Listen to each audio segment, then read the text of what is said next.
Hello everyone and welcome back to my channel.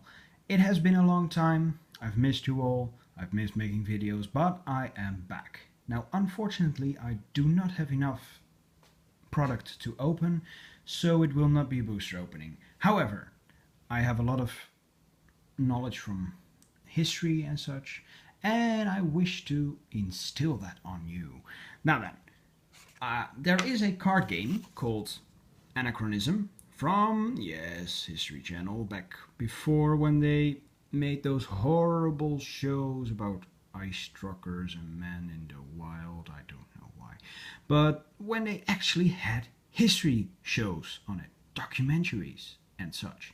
Well, back in the days they had a marvelous card game, Anachronism, and the objective was you pick a hero alongside with 4 other cards, which included armor, weapon, inspiration, which could be a deity or something else the character would believe in, and another card, which could be an item or I believe even transportation and such. But the fun thing about this card game was that the hero you would choose was not limited by its culture or age at the cards you would put in the deck. So for example, you could play a Roman hero and just give him a Chinese weapon or a Egyptian god or a Aztec armor piece. It's all part of the possibilities. That's why it's called Anachronism, which actually means that it doesn't belong in the time of which it is. So today, every time I want to just go through one hero and explain the cards that belong to the hero and just tell a little story about it, him or her. Today I have the mythical character, because probably she did not exist, Hua Mulan, the Chinese hero that we all know from the Disney movies. Hua Mulan, right. Well, Hua Mulan was, as we all know, a female warrior who went to the army in place of her father. That's what Disney tells us, and actually that is quite accurate to what the poem tells us of this fabled warrioress. There. Alright, let's look at a card, right? So on top there is the attack grid. You have a map where you play this game, and this part would be the point of the red arrow. So that means that if she attacks a hero on this side, she gets a +1 bonus on her attack rolls. Here it's a +0 and also +0. And I believe that the rules stated that she cannot attack anything else, just where there's a number. So she is from the water element, which make use of some cards in the game. All right, every card is foil, if you can see that. It's shiny. All right, she has 7 health, 3 speed, 4 experience, 1 strength. Right, speed is just how many actions you can perform in a single turn. Health is how many points of damage you can take. Experience was used to break a tie, and strength is just, well, how many damage you would deal to the opponent. If your hero dies, you lose. It's just that simple. And the game itself is very easy. Alright, so what do we have here? She has 2 abilities here. Jing Tong Qiang, I hope I pronounced it right. While you have a pole arm, your attack rolls gain +1. That's not too bad. And she has a pole arm in this in her own booster. We'll get to that later. And we have Su Di. At the start of the game, if there is an opposing Mongol warrior, gain 2 life and +6 experience. +6 experience, man. She can always break a tie against a Mongol, I guess. Alright, so Hua Mulan, she's only known from one single source. and it is not a very long source, but basically it's just a story of Mulan. Alright, bear with me. I'm going to recite the poem for you. And if you don't like it, just skip ahead. I don't mind. A sigh, and then again a sigh. Mulan was sitting at the door and weaving. One did not hear the sound of loom and shuttle. One only heard her heave these heavy sighs. When she was asked the object of her love, when she was asked who occupied her thoughts, she did not have a man she was in love with. There was no boy who occupied her thoughts. Last night I saw the summons from the army. The Khan is mobilizing all his troops. The list of summoned men comes in 12 copies. Every copy lists my father's name. My father has, alas, no grown-up son. And I, Mulan, I have no adult brother. I want to buy a saddle and a horse, to take my father's place and join the army. The Eastern market, there she bought a horse. The Western market, there she bought a saddle. The Southern market, there she bought a bridle. The Northern market, there she bought a whip. At dawn she said goodbye to her dear parents. At night she rested by the Yellow River. She did not hear her parents' voices calling for their daughter. She only heard the Yellow River's flowing water, always splashing, splashing. At dawn she left the Yellow River's bank. At night she rested on Black Mountain's top. She did not hear her parents' voices calling for their daughter. She only heard the whinnying of Crimson Mountain's Hunnish horsemen. Myriads of miles she joined the thick of battle, crossing the mountain passes as if flying. Winds from the north transmitted metal rattles. A freezing light shone on her iron armor. 100 battles and the brass were dead. After 10 years the bravest men returned.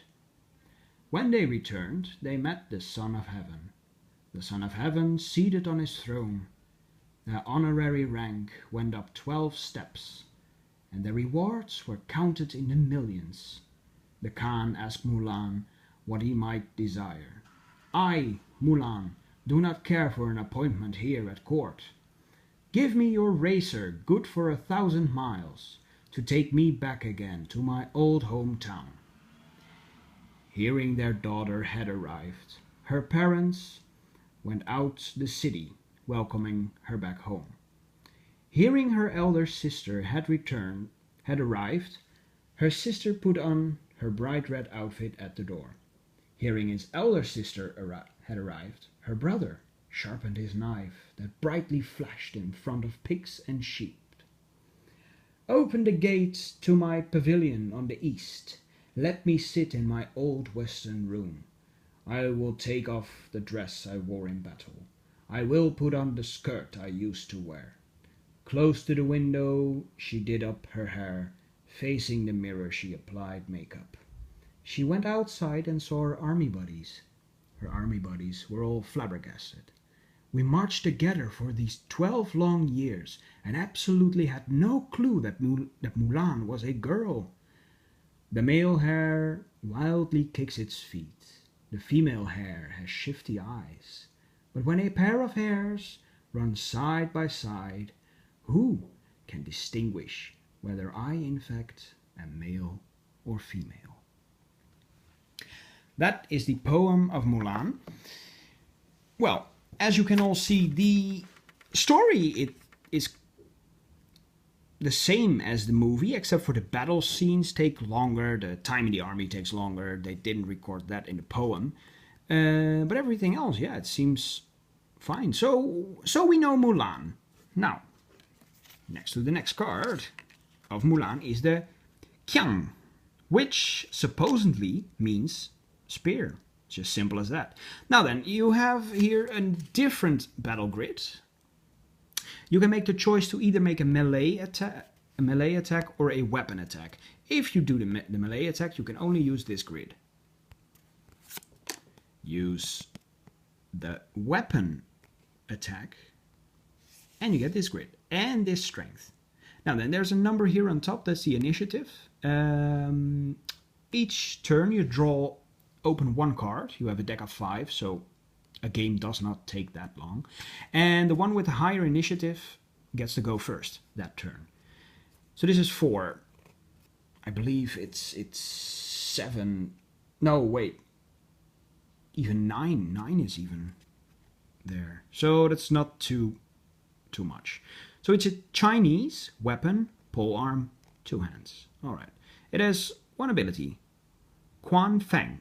When you are attacked by an adjacent warrior, your defense roll gains +2. Yes, you also have to make defense rolls, but it's nice. Now these Chinese spears, they came in a lot of varieties, and this was a mainly used weapon at the time. The time of the Warring States, I believe, with the red horsehair just flapping out there. Yeah, it was pretty hardwood, and a metal tip. It could be a sword attached to the spear, but in this case it's just a spear point. Right, next card, Zhao. This is the helmet. It's just a simple skull cap, as the flavor text explains. I couldn't find much information on it, but the information on Chinese helmets is that they are supposedly all, well, probably not all, but most of them were bronze. I'm guessing that this one is bronze as well. Right. Xu Xin. I hope I pronounced that right. Oh. Your defense rolls gain +1 against non-Chinese warriors. Opposing cards cannot move you or change your facing. Cool. As an initiative of 3. Horrible. Alright, next up.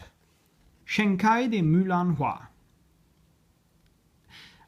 I couldn't find the translation, but guessing from the flavor text, it is either the Magnolia or perhaps the beauty of Mulan Hua. I don't know.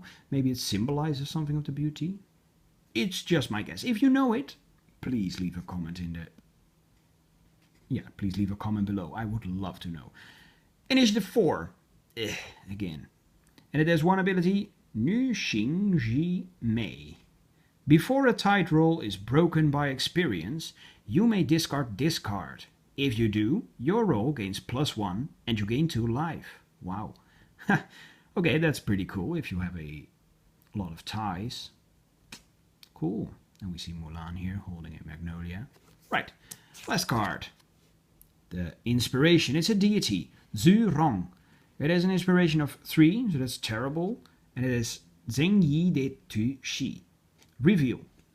Which means that its ability triggers if you turn the card face up. And it does 3 damage to all warriors with face-up cavalry cards. Deal 1 damage to all other warriors. Okay, that's pretty cool if you know that you're going up against a lot of cavalry. Now, Zhu Rong is fire, and from the flavor text and also from the sources that I've read, Zhu Rong is, or was, the god of fire. And the heavenly executioner, his domain is the southern quarter of heaven, where he rides a tiger and presides over universal order. That is all true, but I don't know about the tiger. I have the depictions I have seen of Zhu Rong show him riding 2 dragons. Well, maybe that's just me. Alright, so that's it for our friend Hua Mulan. I like that. Right. Show me in the comments if you like this, if you want to see more, and if not, you can also say it, but I will probably make more. Next time I think I will do something from my own roots. Romans. Probably Julius Caesar. And yeah. I hope you all enjoyed it, and I see you all next time. Bye.